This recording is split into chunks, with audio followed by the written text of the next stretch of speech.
भाई इतना अंधेरा अंधेरा क्यों लग रहा है? Anyways, guys, welcome back to the channel. Doing something ambitious again, and I thought I might as well record it because I think I'll fail in the first few attempts, but nevertheless, I'll learn and I'll eventually get there. I have ridden about, let's see, it's very dirty, the odor here, 14,620 kilometers on the Yezdi Adventure so far, and it is time for me to change the chain, the sprocket, both the front and rear sprocket. So the chain seems to be fine. I don't have much complaints, except it has started to show signs of um, that it's time to change it, if I can put it that way. In some places the slack is good, in some places the slack is, look at this, yeah, this section here is tight compared to the rest. It may not be visible on the camera, but it is, and this tells me that it is time to change. Although it could go a few more miles, but you can see there is little bit of play that I think needs to be changed anytime soon. So anyways, this is the stock chain, the stock sprocket, and if you have observed it at all, it's the Rolon sprocket. I mean the chain, the sprocket, you can see are written here all over the links, and this is a O-ring chain. I was planning to get it done at the service center, go with the stock again. I did consider changing it to the DID 106 link chain, which is even more costlier and premium given the quality. The service center first, the entire set, they would have changed the sprocket, the rubber bushings as well. The rubber bushings are fine because there is no play whatsoever, so I'm not going to change that now.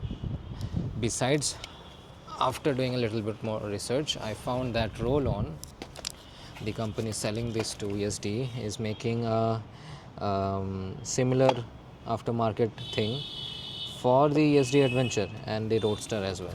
You can see this is made by Rolon for the Yezdi Adventure. This is a little better on paper, I think, because it's the X-ring chain, so it holds the lubricant better, whatever spray or liquid lubricant you use, and this costed me half the price that the service center was charging, right? So I went ahead and purchased that, and obviously to install it, I should be going to a mechanic, but knowing me, if you have been seeing the channel, seeing my videos, that's not who I am. I rather spend half a day figuring it out myself than going to a mechanic and getting this done. So let's get started. I think the few obvious steps would be to remove the rear wheel, remove the sprocket cover of the front, and from there it should be straightforward. Yes, few things. The chain, let me show you the chain first of all. Chain in this sprocket set.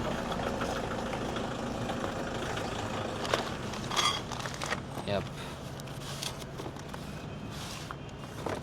this is what comes in the box. You have the chain here. This is a pre-lubricated from factory, a riveted chain. This is the rear sprocket, and you also have the front sprocket right in the middle of this. You can see that's the rivet link, master link here. So the DID chain requires you to rivet it separately. The rivet master link comes as a separate part, and you have to rivet it properly. That's a little bit more work, I think, and given that they have riveted this chain from before, I'm thinking that this will be just a plug and play, right? And this also means that there is better lubrication coming out right from the factory. So Yes, the chain looks, from what I understand, okay. Once I am removing this cover as well, it shouldn't be much tough, just 3 bolts here. The chain should just come up like that, and then I should be able to put it back, the new one, just like that, without any issues. I have my tools here, and let's get started.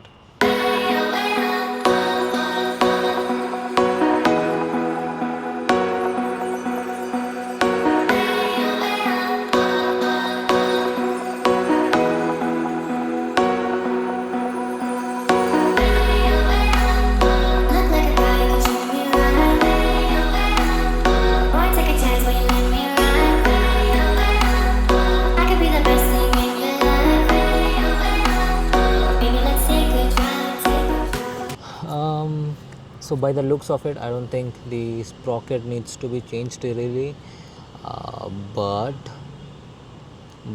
it's recommended that you change both the sprocket and the chain whenever you're changing the chain.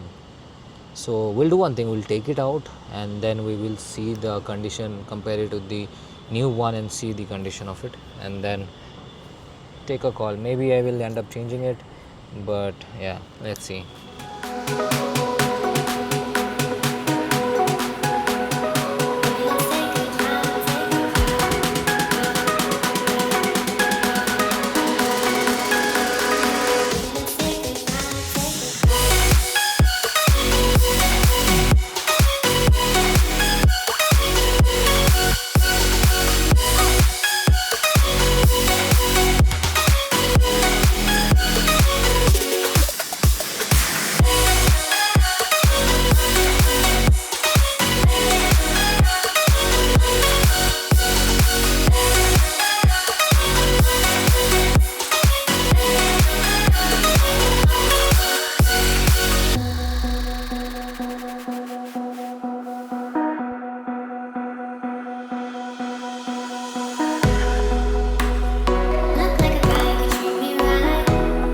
So to change the chain only, you don't really need to take out the wheel entirely.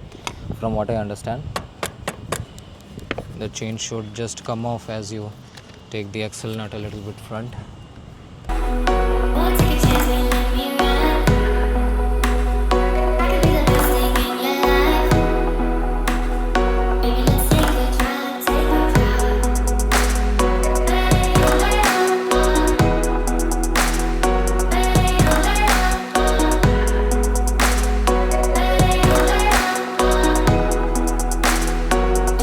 Chain guard is off, and that's it. You can just simply pull out the chain, put the new one back in. You don't really need to do the different kind of. You will see videos where people will unlink the chain and then put the new one and run it through the front sprocket and then chain like it. So all of those not required in this bike.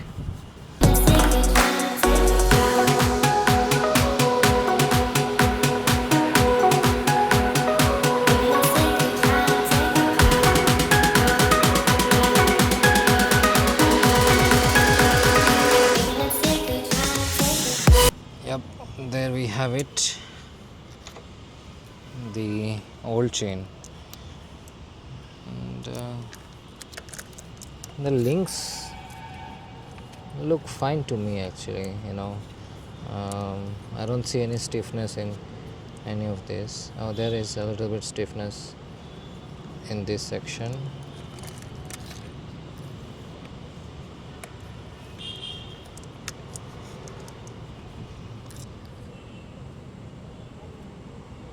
You can see the links, the O-rings are also in good shape. I don't know if it's visible, but you can see the O-rings. Yeah, these are in good shape. So yeah, the new chain definitely feels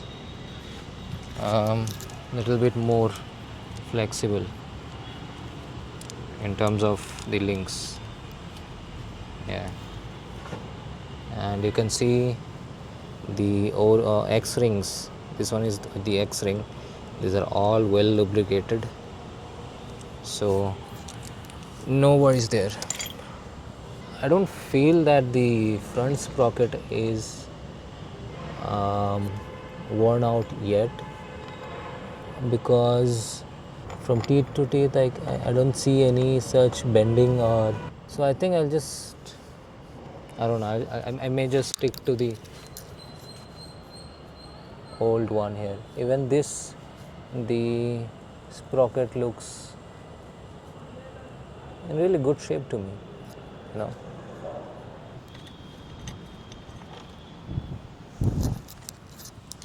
Alright guys, I'm not sure what is the issue here. Is it the rear sprocket that's worn out or something? But the chain is not going in as it's supposed to.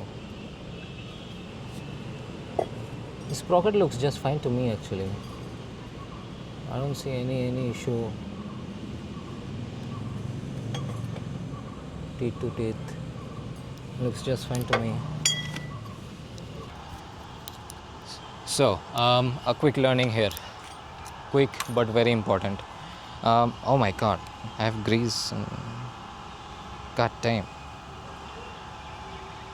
Can you see me better now? I hope so. Anyways, so it seems that there is very little to no slack with the new chain but old sprockets. Okay, now I did consult a very experienced mechanic about this issue, that if this is, you know, usual in a new chain, and they said it's not usual. Sometimes what happens in the aftermarket products is the people or the manufacturer will say that it matches the specifications of your OEM, but sometimes they make very minor changes which ultimately feels like this. But in this case, since I brought the exact bike model chain from Rolon, he is suggesting that changing the sprockets will fix it. So next we are gonna do that. I think it is important and it is unavoidable at this point. So both the front and the rear sprocket will be changed. So let's do that now.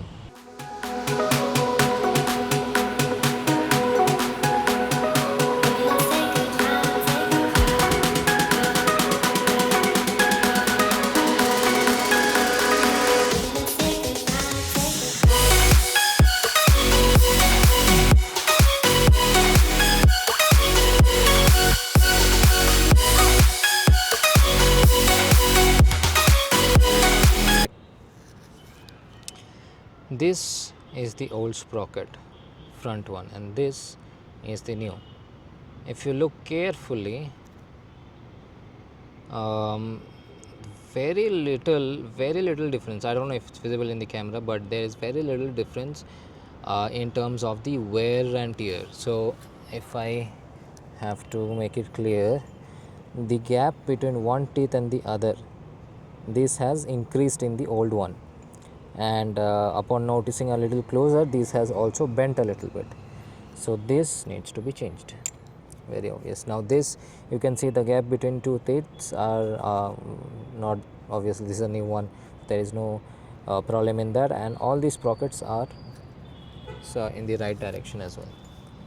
And this is the rear sprocket, which I am going to have to change as well. So I'll once I take it out, I'll compare with the newer one and see how much of a difference there is. There is one more thing, the rubber bushings. These are fine. I think I'm not a mechanic. It's just my intuition that says that it's fine, because there is no play when I put these sprockets in. So that is just fine, I think.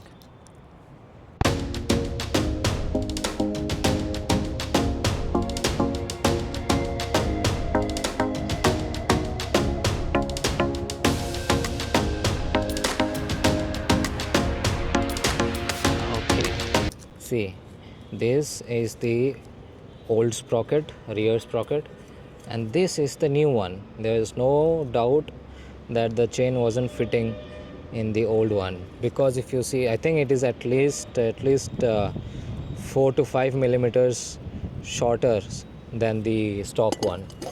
Now this shouldn't make a difference, because this is also 45 teeth, this is also 45 teeth. Holy shit, this is 47 teeth. Oh my god, I'm changing this I'm changing the sprocket size. Guys, I didn't know. I thought अबे यार अभी तक लग रहा था कि this is not what I was planning. This is a learning and surprise. Everything for me.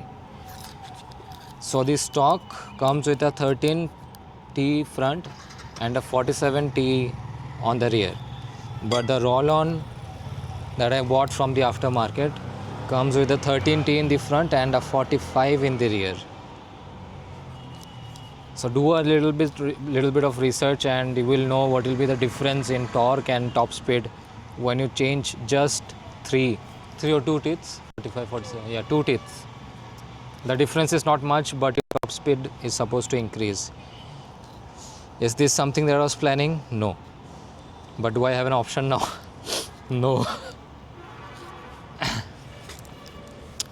Okay, I'll just install it. There's no other option. There's no playing around that I can do now that I have decided to go with it.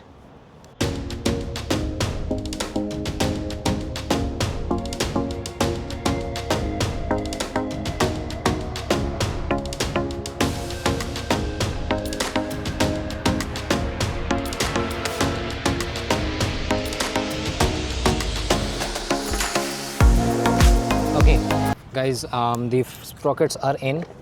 The front sprocket, just a quick note, please make sure that the out return part is on the outer side and the lock here or whatever this bracket is called is aligned properly. And with that, the front sprocket is changed, the rear sprocket is changed. Time to install the new chain finally.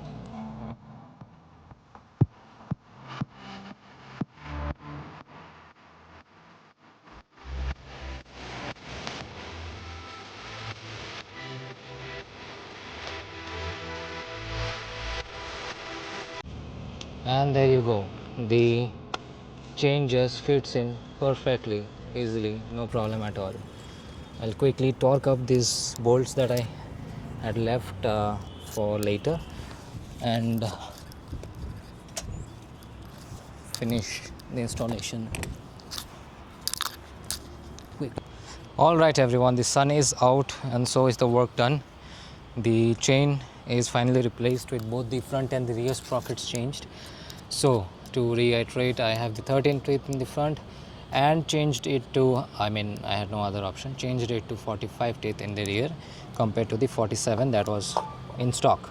So I am expecting a little bit higher top speed now that there are two teeths reduced. Maybe I will feel a little bit difference in the initial torque, but we will find out. We'll find out soon. For now, I'll just quickly lube up the front sprocket and few extra parts that have been changed and close up the system, wrap up for the day and go back. Oh yeah, I almost forgot, I'll go for a ride, right? Yeah, we have to test it. There's no completing the job without proper testing. I don't know if you can hear the noise. There is no noise. If you can hear it,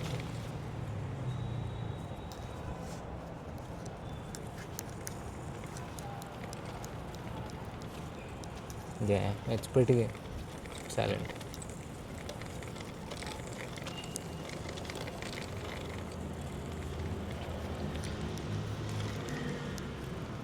Running good. So for now I have just put a little bit of gear oil in terms of lubing and that is it. I'm quickly gonna put back the chain guard as well and close up the system.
All right, folks, done and dusted.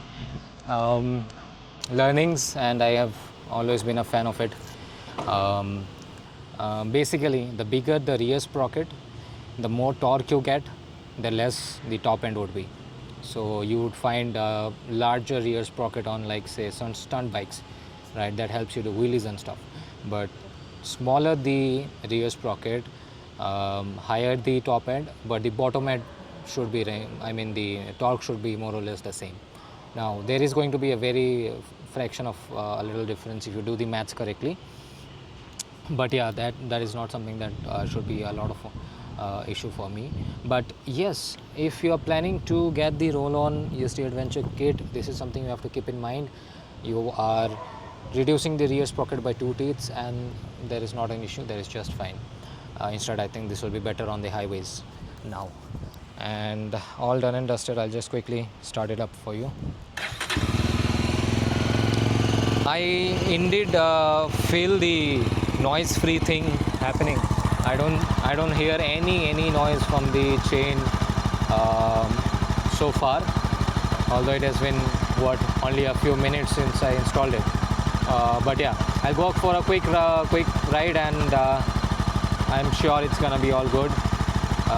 But yeah, with that, thank you so much for watching. I love the fact that you folks support and watch along the experimental stuff that I do. Feel free to follow it along in your bike as well. Do it yourself. Always do your bike yourself. That way you are learning a lot, and you also will be a better biker or motorcyclist on the long run. So with that, folks, thank you so much. I'll see you in the next one, and ride safe. Bye.